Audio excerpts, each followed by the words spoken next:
Welcome to Ball Junkies. My name is Ty, and I genuinely hope that you are having a better Sunday afternoon than I am after just witnessing my beloved Manchester City just absolutely get the shit kicked out of them by Arsenal 5-1. So yeah, I know that there is no shortage of soccer or hardcore podcasts out there. So I really appreciate you being here and giving us a listen.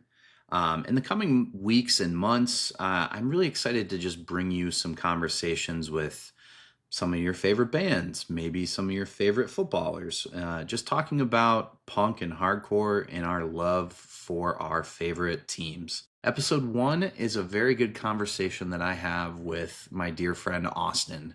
We talk about what's been happening in the worlds of the Premier League, the Bundesliga, a little MLS chat. And then in episode 2, I had a great chat with Jim Riley of The Ghost Inside about his love for Manchester United. And then a little bit about what the Ghost Inside is up to currently. We talk a little bit about the past of the band, but I love the conversation. So check us out on social media. You can find all of that info in the description of our show notes. I would just love to have some conversations. Let's talk soccer. Let's talk about what you're listening to. Let's just have some chats. Thanks for listening. What's up, brother? How you doing? Pretty good. Why don't you go ahead and introduce yourself for the people that won't be watching this? Yeah, I'm Austin, a Liverpool fan for many years now, since sophomore year of high school. So I didn't do the math, but it's been a long time since I've been out of high school. A little bit. You're still pretty young, so how did you? That's a good place to start. So how did you pick Liverpool to support as your club? We were just like a Thanksgiving break, and we're down at my grandparents who got cable. We were just flicking through the channels, and I came across Liverpool. I believe they were playing Blackpool, and just seeing. So that was a while ago then. Yes, Blackpool. It was early Luis Suarez days, and seeing him just kind of dictate play. It was I don't know. It was just kind of fun to watch the dude who he didn't score any goals in that game, but he assisted I think 3 out of them. It's just nuts seeing him work, and like kind of fell for it there. I was a Torres, still a Fernando Torres fan, and so I know seeing those jerseys, I wasn't watching while he was playing, but yeah, those are still really expensive kits if you're looking online and not getting a knockoff. So I had a it was an early 2000s away short sleeve. I found it. It was a large. It was a youth large. They didn't disclose that in the eBay listing, and so I showed up, and I was like, "The crap." I made the mistake a couple years back of ordering a Sergio Aguero jersey on. I think it was like on Amazon. So like, I was like, oh cool, like decent price. Like, I wonder if this is used that they're selling. And then it comes and like, I wear a double XL. Like, it came and it's like maybe a medium at best. Like we'll call it a schmedium, and that has been regifted. I think my mom has it now. So, so you and Elise moved from the Twin Cities. A little bit of background. Austin and I met actually through my brother. You guys went to college together, and you may or may not have been there the night that he fell off the roof and broke his leg. I was not there. But anyways, like we met through Logan, and just you're a wonderful human. I figured this would be a really good excuse to just maybe chat like more regularly. Hopefully we can get you on every now and then and talk some footy. So you guys just moved from Minnesota to where in Indiana? We are in Goshen, Indiana. So it is about 45 minutes from South Bend, and the nearest bigger city, but I don't know, it's a cool small town.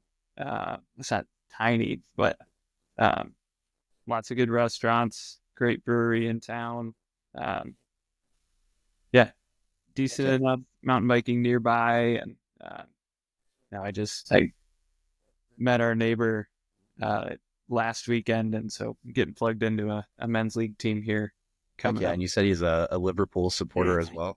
Came out like I don't know. He He's always been super nice, but we didn't really talk a ton. He's got 2 sweet dogs, and I've met them a couple times, and we just had small talk, but didn't really think we had a ton in common. And then we got lunch with them last weekend, and came out. He's a Liverpool fan. He watches a ton of the EPL. We both kind of walked away from that, and I guess Elise texted his wife, and we both said he likes the same thing I like. You're like, this works out pretty well. Yeah. So that's awesome. What are the things that you miss about the Twin Cities? I don't know. There's more stuff going on. Some of the concerts and stuff, I get a little FOMO. We did just drive out to Chicago 2 weekends ago I caught a show with a friend, and Elise hung out with one of her friends from college. Who did you see? Cameron Winter. He is the frontman from Geese. I don't know if you did a great album, 2023 40 Country, but his solo album dropped early December, and it's been like one of the albums I've been returning to the most. Nice. Yeah, it's where you're at. You're not terribly far from Chicago. What is that? Hour and a half, 2 hours? About 2 hours. We visited our friends in Wheaton, so they're kind of suburbs on the more on the west side. Well, there's no east side to Chicago because there's a lake. But yeah, just the lake. Yeah, unless you have a really cool boat that you can go out in. Yeah, I guess you can claim east side. But yeah, so let's chat a little bit more about Liverpool. Obviously, in first place right now. We are, end of January. I am a City supporter. We're going to get into this a little bit, but, if you would have told me at the beginning of the year with Arne Slot coming in and Jurgen going out the door, I would have said transition year, but if I'm honest, I would have looked at City this year in a transition year. And I feel like, it's easy to say that now in January when we've seen them take, their first 10 plus game winless run of the modern era. But it's we've probably tried to squeeze the last little bit of life out of our midfield, especially in players. It's weird being in a spot where you're watching players that you've just loved for so long, talking about Ilkay Gundogan and Kevin De Bruyne. My all-time favorite player for City is De Bruyne, and I feel like he's in the past couple of weeks, you're starting to see okay, he might be getting fit. He's looking a little bit more like Kevin, but you've got to look at your team right now and be in your wildest of dreams, you would have not guessed that they'd be pulling away with the league in his first season there, right? I do trust the ownership makes great decisions for the most part. I was obviously very sad when the Klopp video came out, and I just didn't know what they were going to do from there. It would have been, and I was really thinking it would have been, I'm losing the name, Leverkusen, Liverpool. Alonso. Yeah, Xabi Alonso. Yeah, Xabi Alonso would have came in, and it would have made sense. But it was early in his career, and I respect him for. I don't know. I'm assuming he's holding out for the Madrid job, but or he might be one of those guys that's just I'm building something on my own. You look at that squad right now at Leverkusen, and it's crazy. Why would you leave? Yeah, it's an incredible story. It was a very fun season to watch in the Bundesliga. But that was the coach that I was expecting, or an announcement of something similar. Arne Slot, I will confess I don't watch a lot of the Eredivisie, but he came in, his press and everything coming into it, he carried himself, he super level headed, and it kind of feels very safe. And yeah, I mean, it was a gamble though. You think about Liverpool and what they've been over the last 10 years, and that's, there's only a few jobs in the world that are more attractive than that. And I would say they kind of took a gamble on that. they play decently similar styles. Like I would say Slot has them set up in midfield and in defense just a little bit more than Jurgen. Jurgen was more like a fuck it, go forward, just score. Like which when they weren't playing City, it's yeah, they were a fun team to watch forever. But like, I feel like Arne has just come in and I don't know if he's like just a mean Dutch dude that's just like, hey, daddy's gone and you got a new daddy.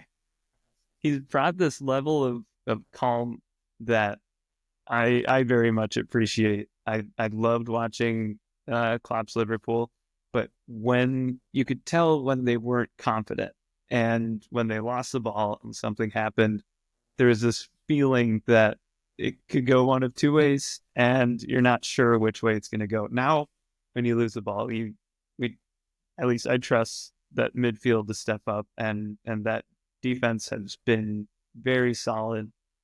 Kanate has been very impressive this season, playing alongside Verge. He's got a new contract, right?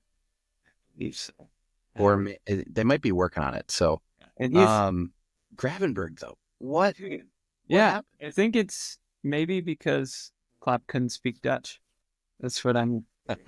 That's a good point. I didn't even think of that. Like, Been a revelation. It's like a brand new signing. He's bossing the midfield. He's got some flair to it too.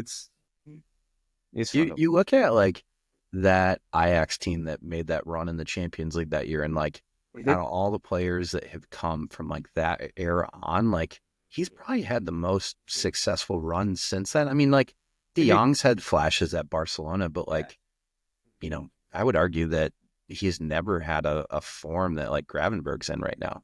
To be fair, most of that Ajax squad ended up at the dumpster fire that Manchester United is. Dude, it's I'll say this, like I don't say many nice things about Manchester United.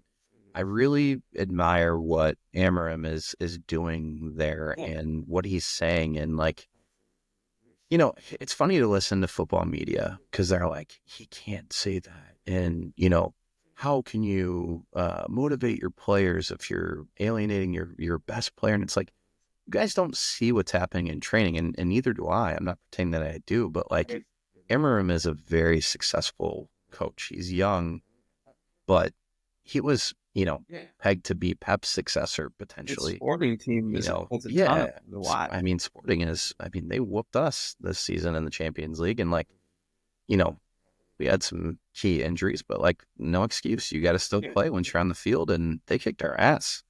And you're seeing the right things. Like, I feel like, it's funny to say this out loud, and I never thought I would in 2025, but like Harry Maguire might be the comeback player of the year this year. And I don't think he was in that type of form when, the previous Dutch guy was there.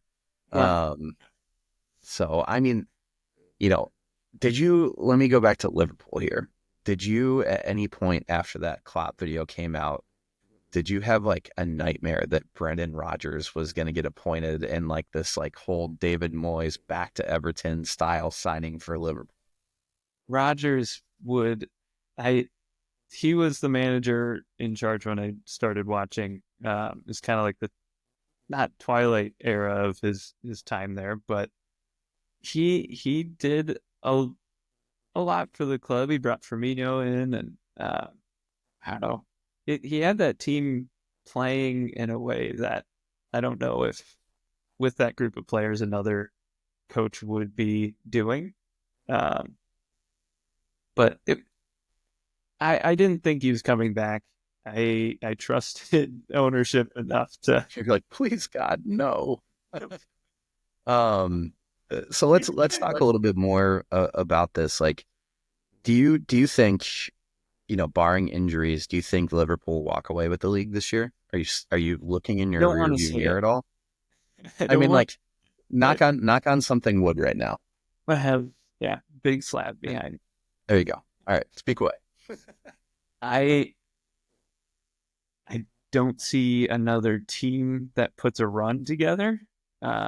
It seems like Arsenal has chosen this season to kind of step back, which, I mean, they have injuries. They have there's some interesting stuff going on. But I would have thought they would have built on what they did last year and really put a push together. That's the only team I could kind of see making some sort of issue for Liverpool. But what about Forest or Bournemouth? they're fun. We have Bournemouth this weekend, and I'm a little nervous what Clivert can do. But Dude, I think how crazy is that to say that in 2025 that Nottingham Forest and Bournemouth are fun to watch? it's wild. I mean, Forest is not a small club. Like No, not at all. they're massive. But But like Bournemouth, in not our something weird, lifetime of yeah. people that are what are you 20, 28? 29. I just turned 29. 29 last weekend. Old balls. I'm 38. So like our Premier League fandom, like they haven't been around at all. So it's cool to see Bournemouth. Bournemouth had, with Nathan Ake and like David Brooks like emerging, like cousin David, what's up? They were fun like when Eddie Howe was there. But like what they've been able to do now, like the big thing now is just going to be to keep that squad together. Because I mean, if they can make top 4, I think it's or 5 if we're going to get that 5th Champions League spot in the Premier League. It's going to be really tough to hold on to those players unless they're in a Champions League spot. Because I think even Europa League, like if you're Tyler Adams or someone like that, like any of their top players are going to get poached by big Premier League teams or Italian teams or Spanish teams, probably more just Premier League. But that's going to be the hard part. Like you live in a nicer part of England, but you're still a small club, like in traditional terms. Yeah. And I don't want to sound disrespectful to Bournemouth. It's amazing what they do, and their fans are very passionate, and I don't know. Isn't it one of the furthest away days for most teams? Yeah, it's on the coast, and it's supposed to be beautiful. Like we have friends that have season tickets that's like one of the away matches that they still go to and like seek out to go to. So I want to switch gears with you a little bit. We're both Minnesota United fans, go Loons. We've had our last Pookie party, which is, but he had a very interesting career. He was fun to watch at Norwich. It was really cool to see him come play for the Loons. Probably the right call with who we have up there. Kelvin Yuboa and O'Shea. Like, there's not going to be much, time for him on the field, but like, it was still fun to see someone like that. Yeah, someone of that, like I don't know, watching him score for Norwich and then realizing like that it's the same dude he's a little bit slower running in, but he's lethal. Like watching him, I don't know. I got to see him play twice, and he scored in one of the matches, and it's just he just seemed like such a great professional, and I don't know. It felt. I'm not worried that was like the big signing that Minnesota United made, and it didn't really pan out, like grabbing a superstar. And that's maybe it's kind of a bad way to look at the MLS, but I think every team should have like a player that has come over that has a great career in Europe, and you get awesome experience for the guys in the locker room coming up. And I'm sure shirt sales and ticket sales don't hurt because of those big names coming in. Yeah, it's cool. Like I'm kind of kicking myself for never getting a Pookie jersey, because that was like, a big signing, and I have opted for the Bongi Longwane kit from last year, but I might have to find a Pookie from the past few years. Yeah, but I got that. I'm excited for the season. I'm glad that we have Dan St. Clair back. Mm-hmm. It's cool to see Boxall sign. I think he only signed a year extension, but I'm genuinely excited for MLS. Like, come back. I like Boxall because either you're getting a great defensive performance or he's going to punch someone in the back of the head. Like, you don't really know, but for the most part, he is. I mean, he's a solid player, and it was nice to see. Sorry, I'm looking at the squad right now. Last year, it really seemed like where is he technically a forward? But you can edit this out. No, you're good. Did he leave? Will Trapp. Will Trapp did sign an extension too, so because two or 3 years ago, watching him give the ball away over and over in like dangerous areas, to last season, like locking down the midfield. Yeah, I thought he had a very good season last year, and you know, I think you and I have talked a couple times in frustration about that certain player, but I was actually happy with that. Hassani Dotson requesting a trade here. It's interesting. In my opinion, have fun in fucking Sacramento, buddy. But I'm excited for it to be back. I think there's some funny MLS narratives for the next year or two. Yes. Them talking about adopting the European schedule. I want to talk about that with you. What are your thoughts? Because if you're Miami or you're LA or anyone else that's not Chicago or St. Louis, like, you're not going to know what to do if you have to come play away at Minnesota in like February or March.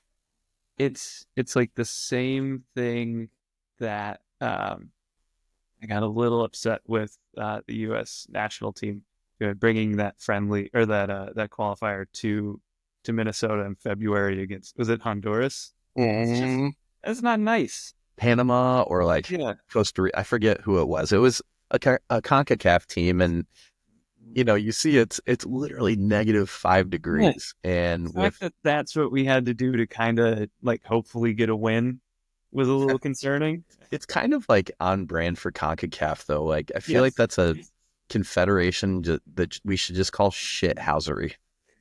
I think, you know, they're going to have to play a lot of away matches, which I think is just, you take a team from Chicago or Minnesota or St. Louis, or, you know, you even think of some of the Northeast teams. Like, you don't want to go to Boston when it's, you know, snowing 4 feet of snow in a month. Like, you're trying to create a league that has the same type of fandom. And the Loons, doesn't matter if it's -5 or 20 degrees, like, they're going to fill that stadium. Minnesota, don't tempt us Midwesterners with a good time out in the cold. Like, we'll figure out a way to keep warm. But you think about Lionel Messi or, you know, any of these next few years of players that are going to come over here, and, you know, you can throw De Bruyne in that. He'll probably, whenever he decides to leave City, like, he'll probably come play at San Diego, and that's a kit that I will 100% buy. You want to buy one in Saudi? No, not at all. But Kev, if you need to get that bag, buddy, go ahead. You know, you can't tell me that, like, if they're going to come and play at that time of year, like, unless you're Erling Haaland, like, who's just been born in a similar climate, like, oh, coach, I got, you know, something wrong with my hamstring or my calf today. Can't play. I can't do it. So it's like, while I think it's interesting from like a lining up the international window standpoint, I don't know why MLS would do that. Like, that's kind of what makes it attractive for people tuning in, like, during their off season. Like, I'm sure you might know people. I know people overseas that are like, tune in once the Premier League's over. Like, we have the viewership or ways to watch it over here. It's just when it's on at the same time or when it's on in the middle of the night, like, I'm not going to wake up at 3 a.m. and watch, you know, Dallas play Philadelphia, which, hey, I will watch that all day, but I get it. I'm not going to wake up at 3 a.m. and watch Melbourne City versus Sydney FC. Like, but yeah. Anyways, what other leagues besides the Premier League and MLS are you tuning into these days? I've been loosely following the championship, I'll jump in and kind of see what's going on. It's fun. What's your prediction for who's coming up? It had to be Leeds, right? They're playing really well. I'd say Burnley has been like, kind of a surprise. Like I didn't think that this would be a year that they'd bounce back with their manager leaving and some key signings like for other teams coming off their books, but they're just so frustrating to watch because they're so boring. When you're winning everything with or every game of the championship with I know his name, but it's Vincent Company, buddy. Come on. Yeah, Company. Let's put some respect on our ex-captain's name there, man. Well, they were playing exciting, like swashbuckling football, and then they just get stomped once they get promoted. I kind of respect. Yeah, he I think in hindsight, like Vinny wasn't willing to change the way that he played to kind of showcase like, hey, when this is working, this is what it looks like.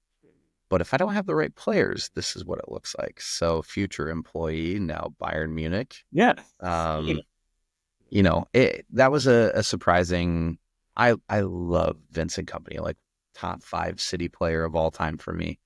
And if you ask me if Pep is leaving, who I want to be a City manager, he's probably the only ex-player that I would tell you that's like what I'm hoping for. I really hope that he has a couple more years at a place like Bayern where he can he plays some really tough competition there in like this match that they're about to play against Leverkusen. Like, great example. You're going to go up against another ex-player that's doing really well that probably tactically is ahead of you in his career. And how are you going to come up against that? How are you going to set up your team for that? So let's pivot back to championships. So Leeds, who else do you think are coming up? I was going to say you don't want Lampard as a next player. NYCFC legend too. Yeah, I mean that was probably one of my least favorite signings that we made. I'm like, why? Even with like, I get it. He can fill a role as like a bench player, but like, dude, I don't want to see a player from one of our biggest rivals. Club player too. No, that point. Like, yeah. And then like the whole not celebrating against your old team, like, fuck that, dude. It was. It had to happen, though. Once you saw that he was in the lineup against Chelsea, you knew it was going to happen somehow. Kind of like every time we play Chelsea, I just expect Cole Palmer to just score 4 goals against us. It's been on fire.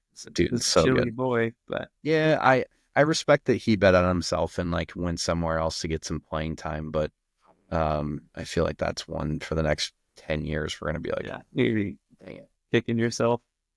So other than Leeds, who's coming up? I'm gonna say I would really like to see Sunderland with that group of young players. I think it could be either great or not. I don't think they'll be as bad as Ipswich has been this season, but Ipswich has gotten very unlucky. And they at least Ipswich has been interesting to watch. Like, I found Luton really hard to watch last year coming up. In Southampton, like, funny enough, we went to a couple matches in October in Manchester, and one of the teams that we saw City play against was Southampton, and we only beat them 1-0, and it was a Holland just highlight reel goal where it like kind of comes off the ground and he sticks a foot out and somehow it goes in. And then Southampton just like kind of dug in and they kind of went for it. And where we sat in the stadium that day was like up top, so you got to see all the tactics. And I really wanted to see a match at the Etihad with like that vantage point to just see Pep's set up. But like that was like kind of the first of the games where you saw like, crap, we might have an issue in the midfield, man. That was like early wobble, pre-wobble. Yeah. It would be cool to see Sunderland come back up though. I think like you look at what's happening there. I know like one of their better young players is about to get poached. Brighton was just looking at him. And like Bellingham is not going to be a Sunderland player for very long, but it would be really cool if they came up, if they were able to keep him for one more year to be like, hey, there's this kid and he happens to have a really famous brother, but like he's also probably a top 5 player in the championship this year. Yeah. Because I myself too, like I've been watching, quite a bit of championship this season, like way more than I ever have. And they're definitely a fun team to watch. Leeds, I would say, barring any huge injuries, like they're probably, it's never nailed on with Leeds, but I'd say it's a pretty safe bet that they're going to come up. But yeah, I would say Leeds. I would love to see Sunderland, but I feel like Burnley's coming right back up. Yeah. Sheffield United, maybe.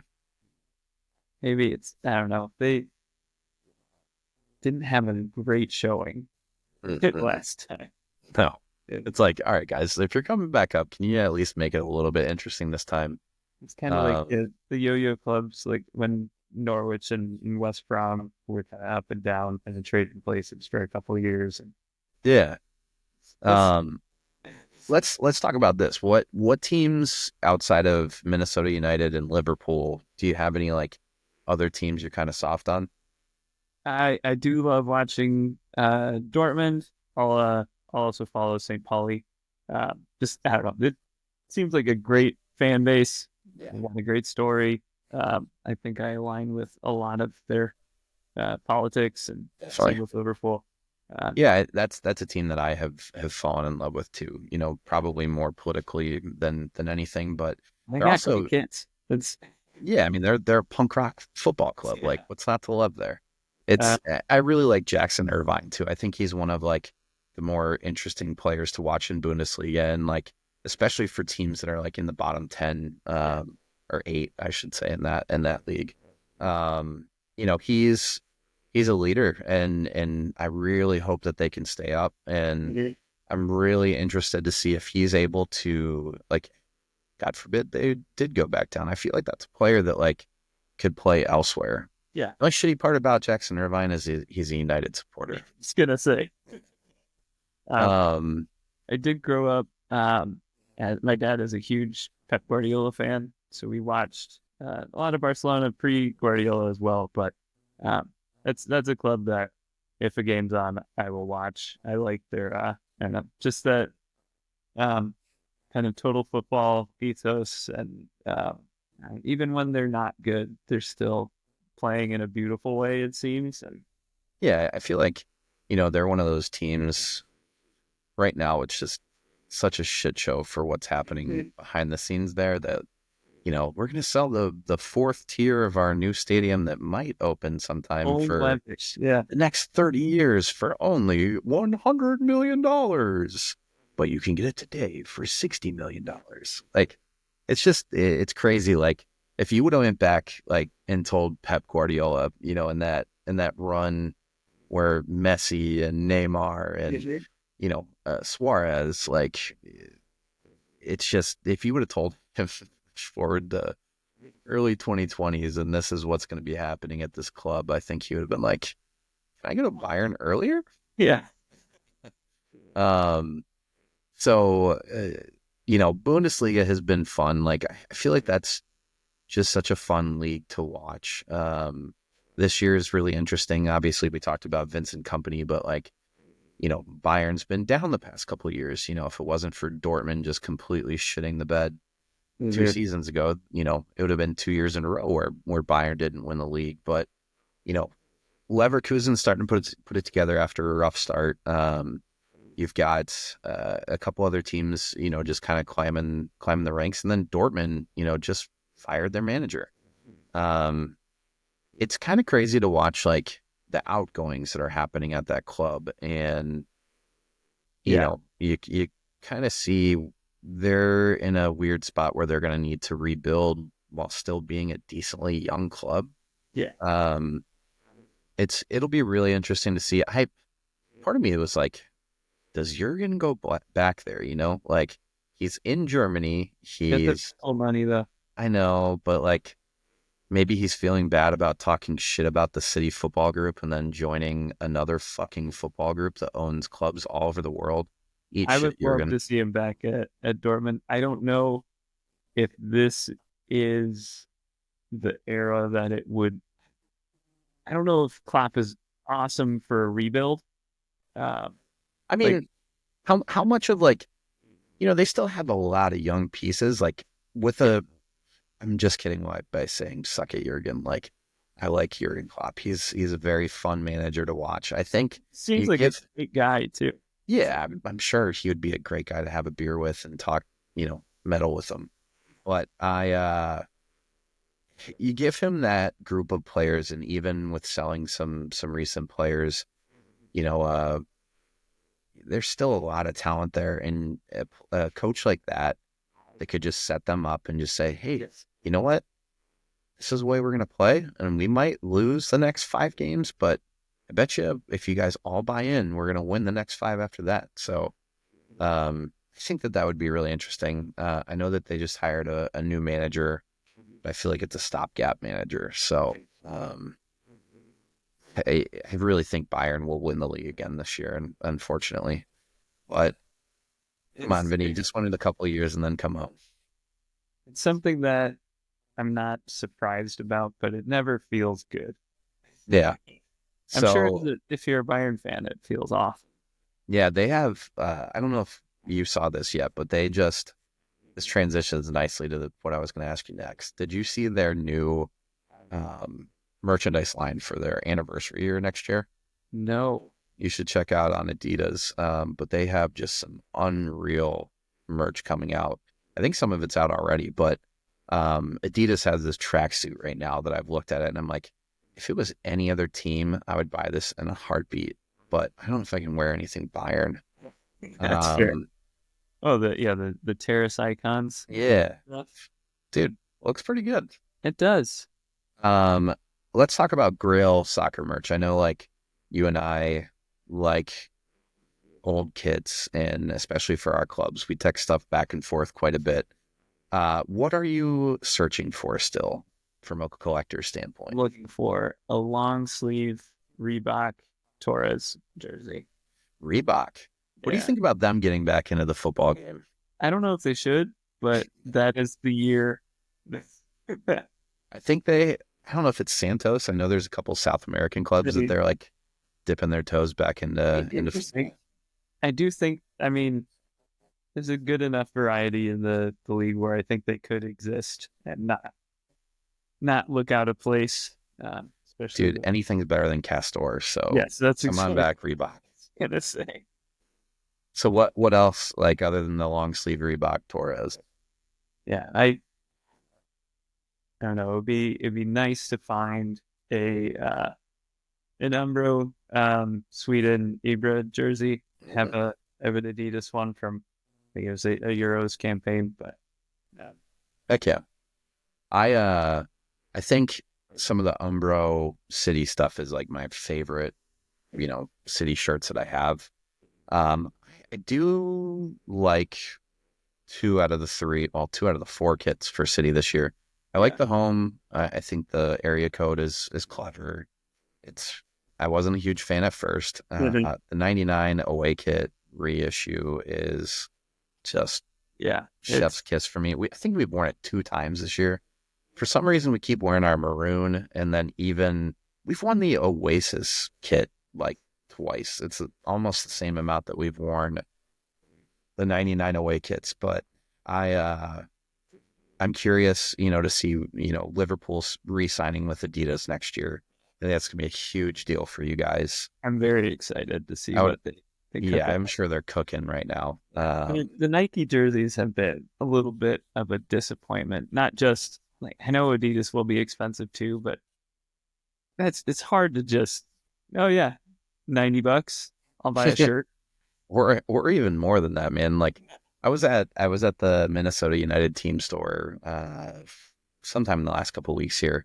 And I was looking at some of their new kits and like some of their new Adidas gear, and like I remember being able to get Adidas MLS kits for $85 like a couple of years ago. And now they're like $180 for the replicas. My issue with an MLS jersey is it's a template that every other team in the league has. Like I hate that the league has a shirt deal. I think it's stupid too. It doesn't feel like there's a level of creativity or even like the aesthetics of like multiple jerseys. And I don't know. It doesn't feel right. It's the one thing that still makes it feel like a small league to me. There's a lot of things that they could be doing better, but Yes. yeah, going back to your Nike comment, I thought when Nike was City's kit supplier, I thought that they did a pretty good job over the years with that. And especially now, like looking back, like some of my favorite City kits were like the white, I think it was 13, 14. We had that white kit, and then like right above the emblem was the lighter blue, like the sky blue with the navy blue outline. And City is actually right now holding a contest like where fans could AI create jerseys. I don't know if you've seen this or not.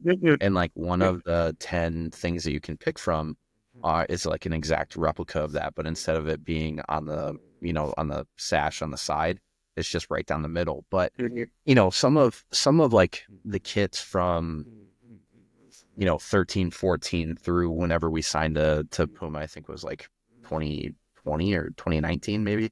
They're so much better than what Puma has been doing. So getting to go to Manchester in October, one of my favorite places that I went to was the classic football shirts store. And like years and years of looking at that stuff online and like getting to go there, I'm like, I'm gonna not bring my credit card out and I'm going to behave here. But they have a bar downstairs. They have video games set up downstairs, and just 2 levels of grails for every fan base. And I think there's only a few City Grail shirts that I have out there, but the leaks for Liverpool next year for the Adidas kits are like, oh man, can City just sign with Adidas already? I'm excited. We've been everywhere else. What does come out of it, but from what I've seen, I'm very excited. Heck yeah. So, we talked about music a little bit. We're going to talk about soccer and music on this podcast. What else have you been listening to these days? New Black Country, New Road single yesterday. So I went back through their Live at Busch Hall album and kind of new singer. I like the direction the band's going, but also going to their 2022 release. I don't know, some cool windmill rock from England. Windmill. We're not talking like mosh move windmills, right? We're talking. It's I think it's a club that Black Country New Road came out of, and then you see Squid and like Black Midi, bands that I don't know if they would have gotten as big if they didn't have a cool place to play and kind of get them bigger. And that's something I've been kind of getting into. I'm just looking through my recently played a lot of the Cameron Winter. This album is called Heavy Metal. It is anything but. Well, we can test out each other's recommendations. I have been listening Violent Form, some very good friends of mine that I grew up playing music with and with Life in Mind have formed a new band. They just put out a 3-song single and then have also released a new single since. Angry music from Philly. So if you're looking for some gym jams, that's a good one. And then one of my all-time favorite bands, Poison the Well, just put out their first new track in 15 years. Just announced a new label deal with Sharp Tones. So I am just so ecstatic to have them back releasing new music. I'm gonna go see them in Chicago next spring. They're playing with another one of my favorite bands of all time, Glassjaw. And they're playing, I think it's Salt Shed, which will be a lot of fun to go to. So there's some new music. If you haven't heard any of those bands, go check them out. So I have some questions for you about the Premier League. If you had to pick, let's say top 5, because I really think the Premier League will get that extra Champions League spot. Who are your Champions League places this year? Liverpool, easy. Arsenal. I think Newcastle can do it. Yeah. They've been playing. It's been fun to watch. I don't love watching Liverpool play them, because it does feel like sometimes, I don't know, they get in their heads a little bit, and Liverpool kind of play down to that level. Not saying that the club or the team is playing at a different level. It's just a different tactic, and not crazy about Eddie Howe's dark arts. I think something happens too when you just go play there away in general. Like I think that's a game, a place that I want to see a game at really, really bad. I think Forest can do it. I think that would be awesome. It'd be such a cool story. Yeah, City, if they turn it around, I know I'm just naming off the top 5 clubs in the table right now, but I don't see Forest slowing down. Yeah. Maybe Bournemouth squeaks in there and knocks Newcastle out. Chelsea could do a Chelsea and either make the rest of the season just all wins, or I don't know. It's such a weird team to watch. Yeah, it's interesting to look at that. Like, a year and a half ago when they started buying all those players and having an American baseball approach to how to build a team. Like, be interesting in another year or two to look back and just say, did that actually work? Like, yeah, was he onto something there? Like, I think Forrest to almost the same extent, like, has kind of done the same thing, but like, you look at what both of those teams have done. Like, I think one of those two teams makes top 5. I think actually one of 3 teams between Chelsea, Bournemouth. Yeah. And I want to see Forest do it. I think Chelsea, Bournemouth, and Forest, I think one of those 3 makes top 5. So I'll let you finish yours before I give you mine. You still believe City will do it? I think all right, so we're a couple days away from the transfer window ending here. I think it all hinges on, we need legs. I don't care if it's the most skilled player of all time that comes in, but like, I love you, Ilkay Gundogan, but maybe come off the bench every now and then, and let's not have Kovacic and Gundogan in the midfield together ever again. I do feel so bad for how you pronounce, is it Kuznetsov? Kusanov, sorry. Yeah, what a rough debut. Yeah, I mean, all right, so obviously 3 minutes in, makes the mistake. He's nervous. He's a guy that just came over from France a year after he made the move to France in the first place. Yes. Incredible story. First guy from Uzbekistan ever to make it to the Premier League. I think he was the first in the top 5 leagues too. From Uzbekistan. So he heads the ball back in the most ridiculous turtle head back of all time. Less than a week after he signed. Yeah. He has I know he's training during that time, but he doesn't. I'm sure you're not bedded in. Like, you're not. No, and he had a couple English lessons, where he's learning the language. Like, I feel really bad saying this. Like, people from Uzbekistan speak Russian or whatever they speak. Like, he had just been learning French a little bit. And the only couple players that he can communicate with are, I believe I heard it was De Bruyne and maybe Doku, because they're both Belgian, and a lot of Belgian people speak French, but he doesn't know how to communicate with the kanji, and that happens, and he looks like he's gonna cry, and a couple minutes later he goes flying in, and lucky to get a yellow. I can raise my hand with my City hat on and say that. But I thought after that, honestly, he was pretty freaking good. And towards the end of his time on the field, where he throws that shoulder in and uses his body, I'm like, All right, that shows you he's not lacking confidence. It's just now if you're Pep, do you put him in this weekend against Arsenal and just say, hey, kid, we're going to figure this out together. I back you. Like, because I do respect that. But I do also, think.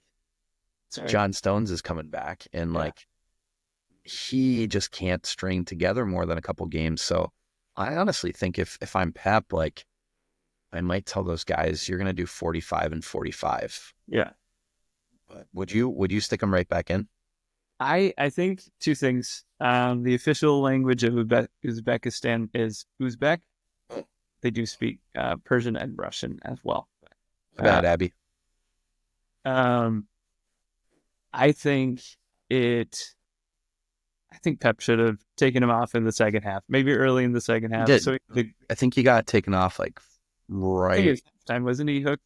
Maybe halftime, if not, if it was like 5 minutes after that. So. Yeah, I think he should have gotten that round of applause from the fans. And he did. He actually got a standing O. Like, I thought City fans are self-deprecating sometimes in like a comedic way. But I think like when you see something like that, we've gone through a rough patch. I think enough people are like, hey, this kid is barely 20. Like, let's just show him support. Let's help him get through it. And I think he's gonna, as long as he can adapt to the system and learn the language and learn how to communicate with his players, like his teammates, he's gonna be a good sign for us. Like, it's funny, like in today's day and age, like you and I don't watch French football, every week, but you see these links that our clubs are linked to, and you watch these highlight reels, and it's like, oh my God, he's the best player of all time. But it's like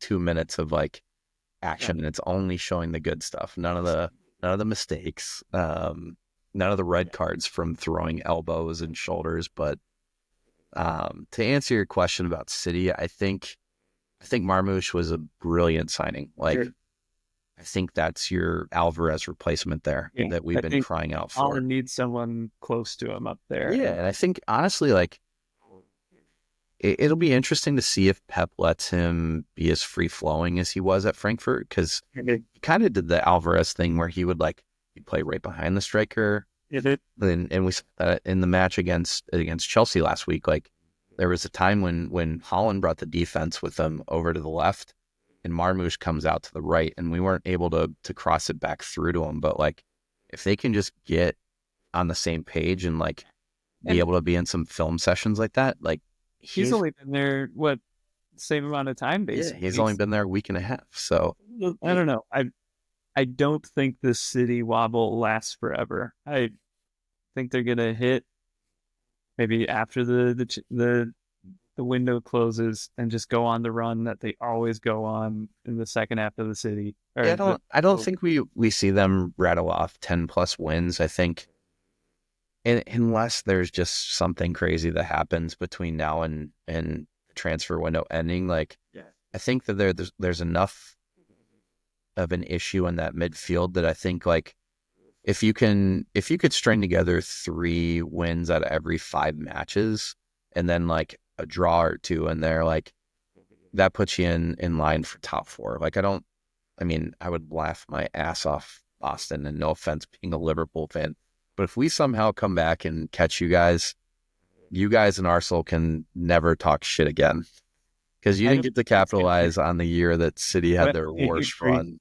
It's also it's Slot's first season, so there's that. I think you have too much talent for that to happen, and if that wobble comes, like, it'll be really interesting to see how Slot's leadership can steer that ship. It'll be interesting seeing Liverpool play the first good team they'll play this year. The first form team they'll play this year is Bournemouth this weekend. Yeah, I thought you guys did a good job against Forest recently, and I think this is going to be had a couple key players out on injury, and I don't know, it seems like that has been the excuse why Slot has been doing so well. And I'll admit there is a lot of luck that has come Liverpool's way, but any year that you can jump out ahead of the rest of the pack like that. I think you have to be lucky. You have to not have all the key injuries that City has had, and you're seeing Arsenal have right now.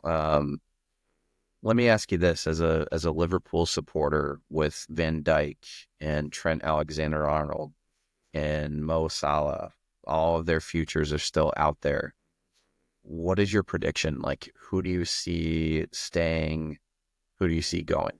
I don't want to see anybody go if I have to say it, but I don't know. If you're Trent at this point in your career, how do you say no to Madrid?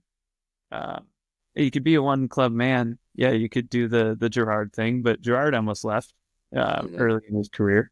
So we'll see what he does. I would not be upset with him if he decided to leave. And I don't know. There's Connor Bradley ready to jump in, and he's been. Do you think that's the move? Like he just slot Bradley right in, or do you think you go get like an Anthony Robinson? Or I would love to see Robinson come in. I don't know if we need to make that signing and kind of bump up that. There's going to be a bidding war for him in the summer, so I don't know if we need to kind of pay too much. I think he's a great player, but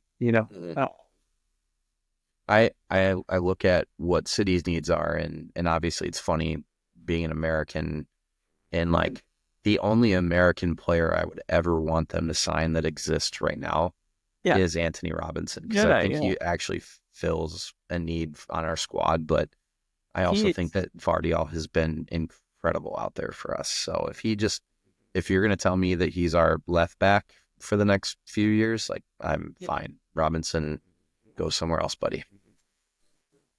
And I don't want to see this Fulham squad torn apart either.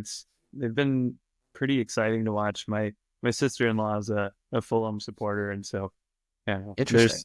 I don't know how she landed on it, but I respect it. Do you see? I mean, I think Trent is all but gone. I think there's probably already an agreement there with Real Madrid. All those links to Alphonso Davies have gone quiet, and now he's, close to signing an extension with Bayern. So I think that one's probably done and dusted. But what's your feeling on Virgil and Mo? Virgil will sign. I don't see a reality where he goes. I think that is the one we need to prioritize. Mo has been incredible this year. There were points in the last 2 seasons where I was very frustrated with him. I love him as a player and as a person. He just seems like such a good dude for the city. Like, I don't know, everybody loves him. You're not feeling so bad about him because he got a hair transplant and he's no longer bald, so you're not like, oh, he's getting old. Man. Yeah. What did looks great, Mo. Called him the hairiest bald man or the baldest hairy man at one point before that. Oh, but I don't know. He just looks like he's having a ton of fun. One of the reasons I fell in love with watching soccer was Ronaldinho and how he was smiling all the time out on the field. And Mo, like, you never see him, like, maybe he'll get upset at a call, but he's got this big smile all the time. And I don't know. I'd like to see him sign. I don't know if Liverpool are in the position to give him a ton of money. He's not a young person. No, but if you're in charge of that club, and he, by all means, all the news is like he wants the Holland contract for 2 years. Mm-hmm. Can you give him $600,000 a week? Like, what are he, 34? Yeah. I would, I'd try to talk him into a 1-year extension for that. Yeah. If he leaves Liverpool, where do you see him ending up? Saudi? Think so? I would love to see him. I mean, I still think he has another couple years at the highest level. I can see PSG being a thing. But they've got their own thing going on with, they've got their squad. I like what they're doing. I don't love it's a nation state controlled club, but they're not just buying all the superstars. They No, have a they've built a young really French young core, squad. and it's fun. So there's a little bit of a conflict there for me, but It would be I really fun to love- see him come to MLS though too. Like, come play for an LAFC or, post Messi, maybe he's the guy at Inter Miami that they kind of retool with. But if we get him at Minnesota, that's what I'm holding out for. dude, I think as much as I would love that, like, especially if we move to that Just European. can't tell him anything calendar. about. It's kind of like Liverpool, but it is much colder. No, it's much warmer, Mo. Come on over, check it out. It's we have beaches and ocean front. You have more, more.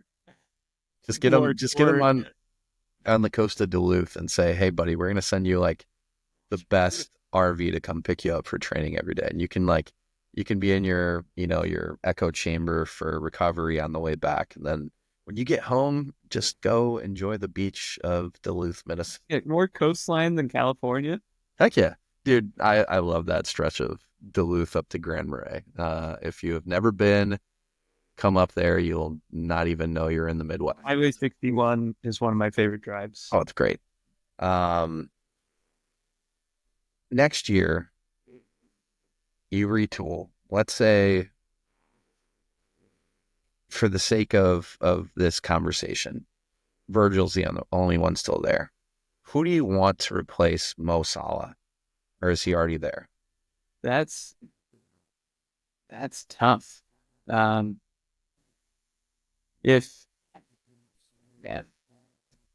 me take a look at the squad here.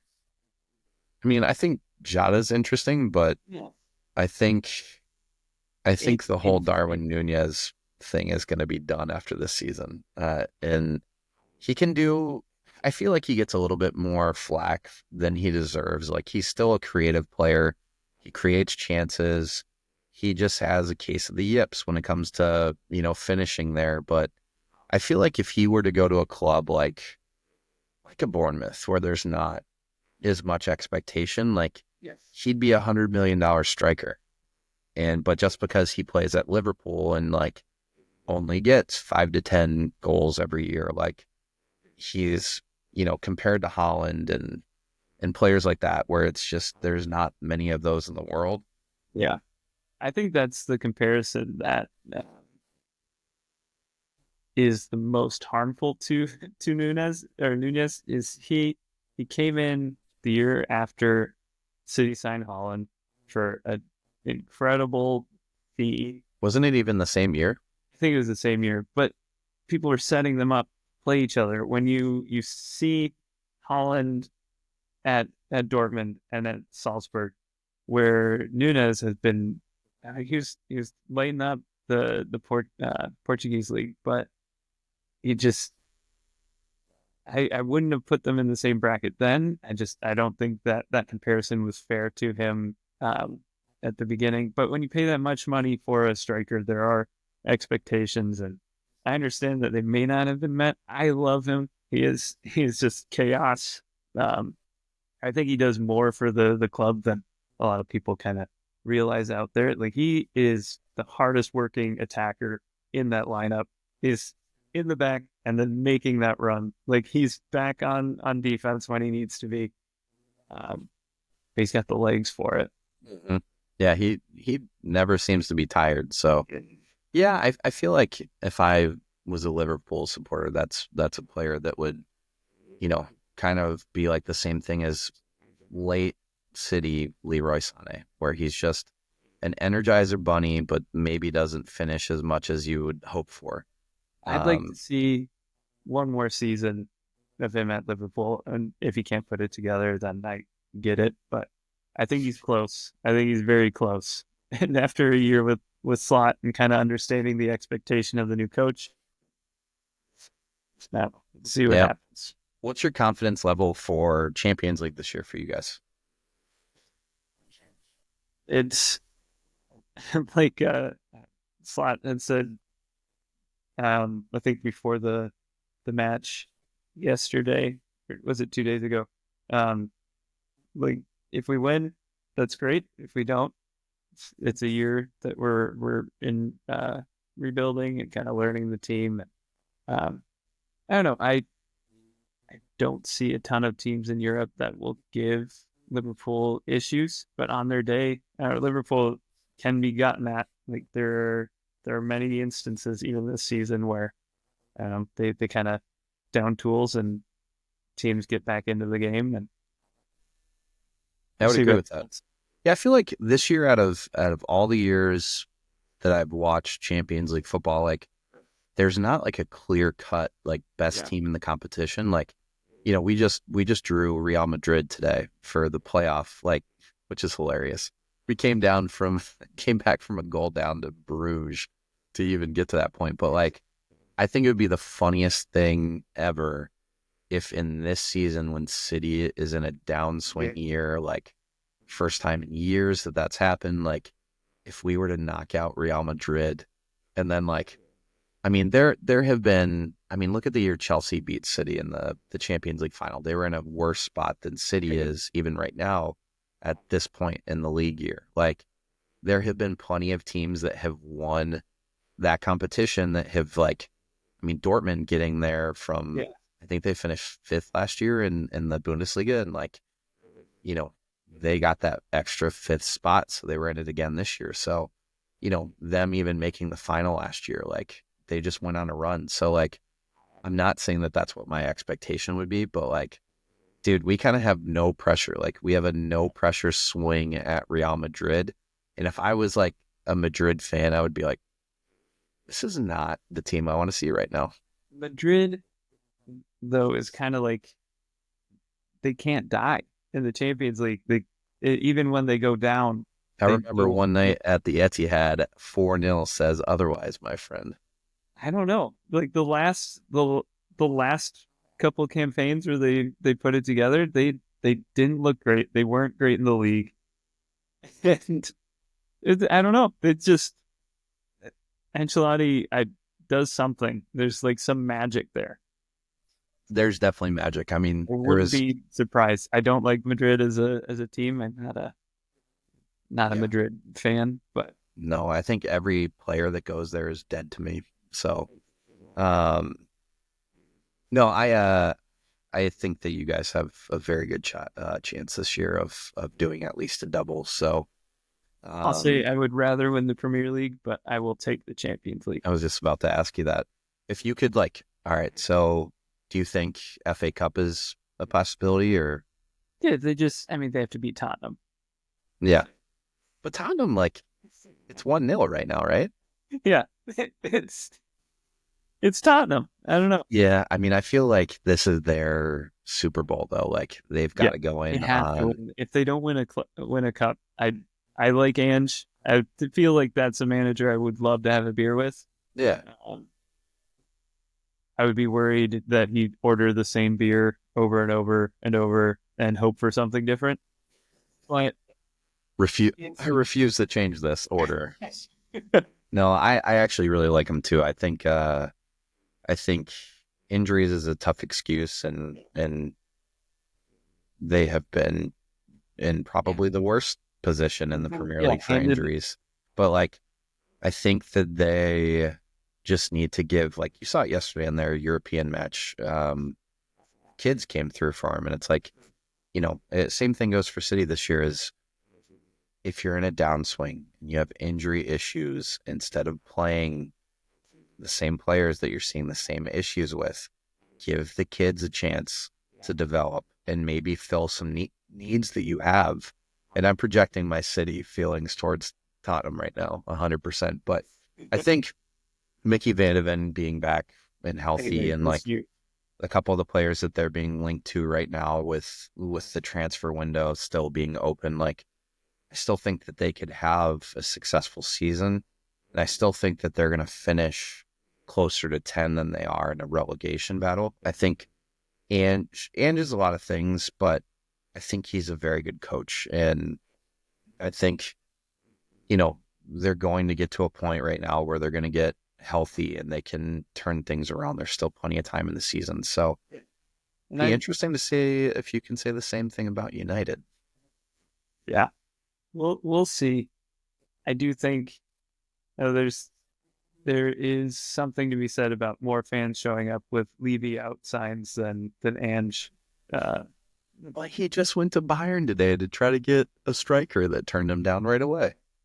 I feel for Tottenham supporters. It's got to I be have a couple friends right now that like, you try to talk to them, try to keep them from jumping off that ledge. But I think like, honestly, I think they're a really interesting team. They've got a good, great stadium, great support. Like, I'm not really sure why it hasn't happened for them, but it's funny that it it is. does. It's really funny. It's very funny. Not being a supporter of that club.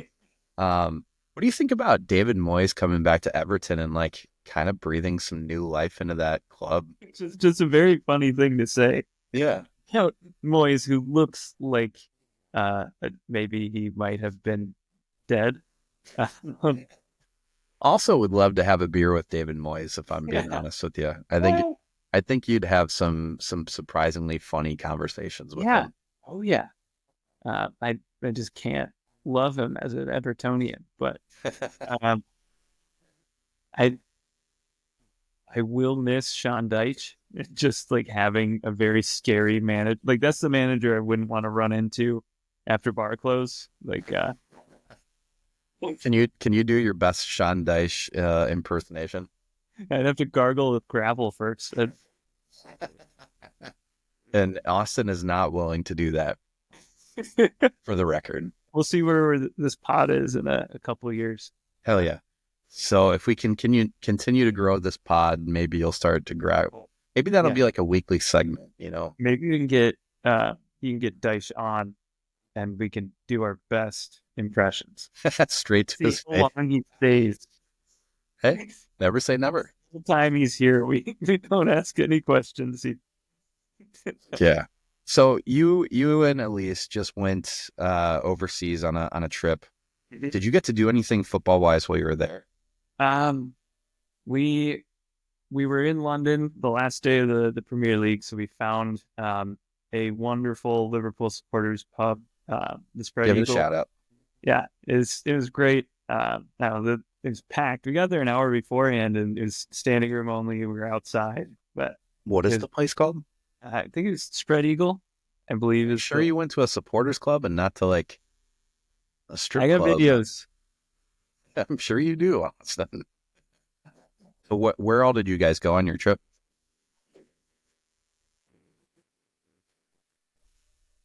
We were in Italy for a week or just over a week. We were in Rome for a couple days, and then Florence for a day, and then we spent 5 days at a villa outside of, I think technically Tuscany, but I could be wrong. But it was just beautiful. We were there for a wedding. I was officiating, so I was very nervous for no reason. But are there any Italian clubs in those regions that you wish you could have seen a match at? I would have loved to see a Florence game. I was very close to buying a Fiorentina jersey at the club shop. But I want to find a vintage with the collar and I don't know, it's a great kit. I love the purple. But yeah, we walked around a little bit, and they have two shops that we kind of poked our heads in Florence. Then we spent a day in Lucca while we were in Italy, and great movie too. Great movie too. They have a great vintage shop, and most of it is just football shirts. And I got a just kind of like the iconic Italy. It was a warm-up jersey, but felt good just kind of wearing around. And you're like, Austen Claeys, very Italian. Nice. I got to take a trip with my dad and brother and sister in October, and we went over to Manchester, and we've been talking about doing that for years. Long story short about my fandom for City, I'm trying to think of a nice way to say this. I have a family member who is a supporter of the red team and United, and we didn't exactly see eye to eye growing up. So I picked their rival team, and what Could have started been a off as Liverpool like, game. yeah, I could have, but I'm very happy with my choice. City were shit at the time, and I at that time, video games for soccer had just kind of started in the previous 5-ish years. Mhm. And I feel like our generation, like you kind of had that stage of like video games, and then like the Fox Soccer Channel was your Mhm. avenue to see games. And I remember seeing Claudio Reyna play for City, and being like, that's awesome that there's an American there. And then like in the years that we brought in Emmanuel Adebayor, um, and like signing Joe and players like Mhm. that, like I never thought City would be where they are today or even like remotely close. But, as the fandom grew and you look at going over for a match and like you dream about that. And then this year or in 24, that finally happens, and getting to go over and experience that with my dad and siblings, and like, just getting to immerse ourselves in Manchester for a week, and seeing a match at the Etihad, and actually 2 matches. So we saw a Champions League match against Sparta Prague, and then we saw a home Premier League match against Southampton, and just getting to go to Mary D's, which is like the city Mhm. supporters bar, and like just get to do all of those things, like Yeah. walk to the stadium from our Airbnb, like stop at the little pub in the middle Yeah. of that walk on the way home. And like, it was just the best. That's awesome. But one of the cooler things that we got to do that week was we went to a Stockport County match. They Mhm. played, so we landed on a Monday early, had to fly from Minneapolis through Frankfurt and over. And the next day, there were 2 options that we were looking at. We were looking at either going to a Stockport County match. They played at home against Northampton Town, and then Wrexham also played a home match. And so we looked into tickets into both, and I think we paid £15 a piece to see Stockport County, which, Yeah. what a freaking cool place to Yeah. see a That's match awesome. at. But the prices to see Wrexham, and I know that that's such a phenomenon, but Mhm. it was more expensive for us to see a Tuesday night match in Wrexham for a League One match than it would have been to see a Champions League match at City. That's Let insane. that sink in. And like, That's insane. so we obviously chose to see Yeah. Stockport County, in a smaller suburb of Manchester, and or a town over from Manchester. It was, 15-minute Uber ride, and like met some friends at the match, and like went to the little pub before and like grabbed pints, and then just walked the tiny little walk down these, brick roads, and then you're right at Edgeley Park, and it's like, dude, it's everything I wanted. I always wanted to go see a lower league match while we were there, and it was like the perfect night. It was like mid 40-degree weather, shitty on a Tuesday night, and it was rowdy. Like, the game was great. I think it ended up 1-1. Mhm. And just Stockport County, man. Anytime that they're not playing at the same time as City now, like, I'm tuning in. So, Yeah. That's awesome. but it was just, I think every time we go back to Manchester, that will be something that we look to do from now Yeah. on. But such a cool town. We didn't get to see everything that we wanted to do. Yeah. But it was just a trip that I'll never forget. And like, my wife is just an absolute rock star for just saying, yes, go do this. I'll watch our kids, like, go have a week, of memories. So thank you. Um, That's awesome.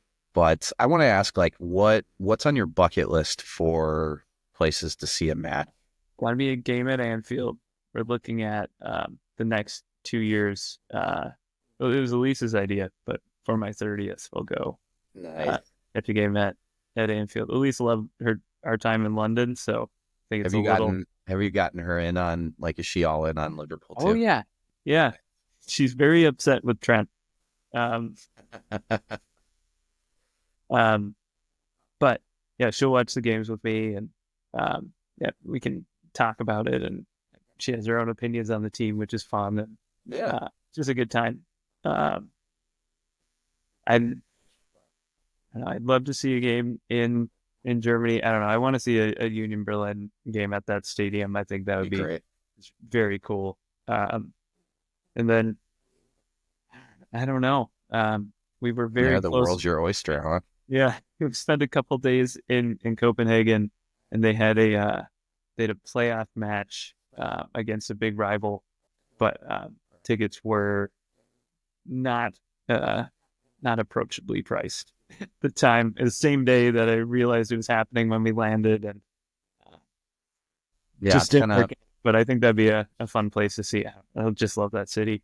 It's kind of crazy to see, like, and hear some of the narrative on some of the football shows that you listen to, and like the big topic that always comes up at the beginning of every year is these ticket hikes and clubs raising season ticket prices. And I fully understand that people that have had season tickets for 20, 30 years, and it's like, you know, they go from paying, let's say, £25 to it's going to be £36. But like, when you look at it, it's funny, like I obviously know MLS, American sports, English sports, very different economic situations too.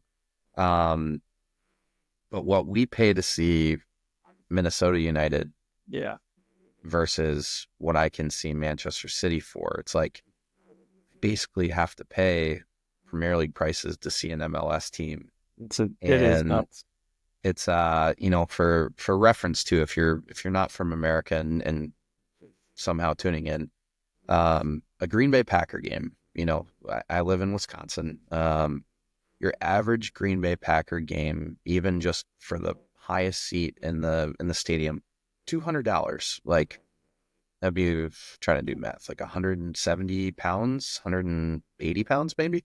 And that's like half of a season ticket for some of these people, and for one game. But you know, when you're asking these people to pay, you know, you have 18 Premier League matches at home, and then you have cup competitions at home, and for our clubs you have Champions League matches and Carabao Cup matches. Like, it's a lot of money. I get it. But you know, you look at that Wrexham situation, I'm like, it's really cool to see what's happening at clubs like that. But like, but you know, every other team in that league just wants to beat them so badly. Oh, 100%. No one else likes them apart from Wrexham fans. Well, it's kind of like they're the United, you know, of that league, where it's like they might not always be the best team in the league, but like for the people that follow that club, it doesn't matter if Southampton or a club like that loses every other match. If they can beat United,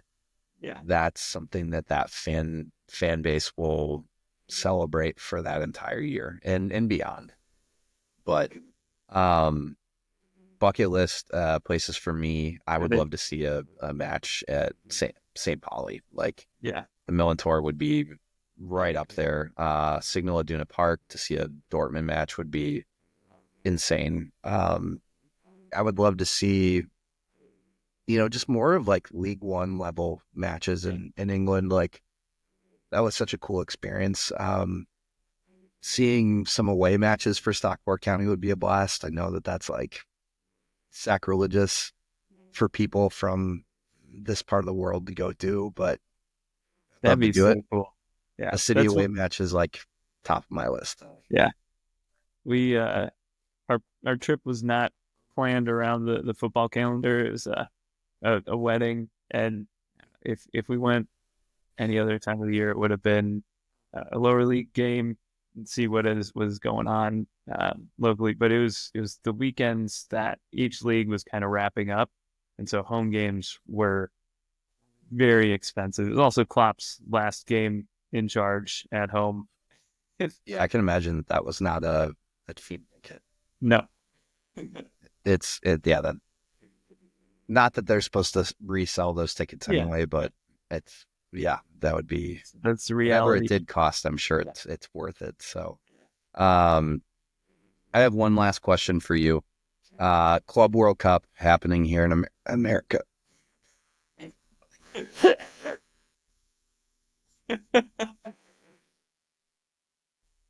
I think he's got it this time. All right. Sorry. Again, last question for you. Yeah. Club World Cup is happening here in America this summer. Tell me why Wydad AC is going to win. Who? Exactly. The Moroccan club that we will be seeing City play against in Philadelphia. That is awesome. We're bringing Ollie to his first match. He'll be 4 by then. That's awesome. Actually, he'll be a week and a half away from turning 4. He is absolutely obsessed with watching like 20 minutes per match. And then celebrating when goals go in and then going back and playing. But what's funny is like most of the time when we're, driving to my parents in the morning, if they're watching them, or driving to school, drop them off at preschool, he wants to listen to City songs and sing them. Awesome. And so he's like, are we gonna sing City songs like when we go see City play this summer? I'm like, yeah. He's like, who are we playing? And I was like, I don't know. Team from Morocco, buddy. But I am excited. Like it's cool to see teams like that, like play in competition against like some of the bigger teams in the world. But, I think it's just City and Chelsea for Premier League that are playing. I was going to say that being a success here in America. I think the Club World Cup is FIFA just trying to get more money and more money. I think it'll be an interesting tournament to watch. I don't know. I don't know if it'll carry the same prestige. I don't know if it will have the same level of passion as the Champions League. But I mean, I think people said the same thing when we got rid of the European Cup and went to Champions League. I'm not saying that UEFA is a perfect organization either, but it's just right. Nobody's perfect. Yeah, I think it'll be interesting. I think like most soccer nuts will be tuning in. But I mean, how many of like your casuals are gonna download the DAZN app to watch that competition? Like, how is DAZN paying $1 billion and then making it a free thing that they're showing? I thought there was some backer behind that. There might be interesting ties. Yes. Yeah, I mean, DAZN, they do a lot of things around sports, but just seeing that announcement of like they're paying $1 billion for the rights. Everyone else was bidding like 100 million or 80 million, and then like not only are they going to be the broadcast partner, but it's going to be free to watch. It's like, ooh, how is that? How does that math add up? Yeah, I feel like the other interesting thing with that competition is like with the amount of games that players are playing right now, how do you tell Pep you have to put out the best 11 that you possibly can? And that's like what they've been saying in public. It's like, how are you going to enforce that, number one? And like, why wouldn't that be the perfect place to just test out, hey, what are these young kids like? I look at our squad right now, and Kusanov, play him every match during Club World Cup if he's healthy. Play Juma Baha, who we just bought and then loaned to Lens to be, Kusanov's replacement there. He's 18 years old. But like players like that, like I'd be completely fine seeing those types of players play for us. And then like, if we get later in the competition, play Holland. Like, but like get him a week or two where he's not playing in matches. Like, I'm sorry to anyone else going to Philly. And like, yes, I would love to see him play at those games, but like the third match of that competition, they play Juventus. If you want to put him on for that, cool. Yeah. But if we can't put a couple past Wydad with some younger players, like, or probably a bigger bigger Alain? fish to fry. Alain? Yeah, and we played them second. Like, Yeah. They're, at least probably going to be a They're tougher fourth team in than. the Saudi Pro League right now. Yeah. I don't know what that means in the Where- conflict. Where would that team finish in the USL Championship? I think mid-table, right? Oh no. And that's not throwing shade at the USL. Yeah. For the record. No, dude, I appreciate your time, and I think that this conversation was a lot of fun, and I look forward to having more with you. Yeah, same.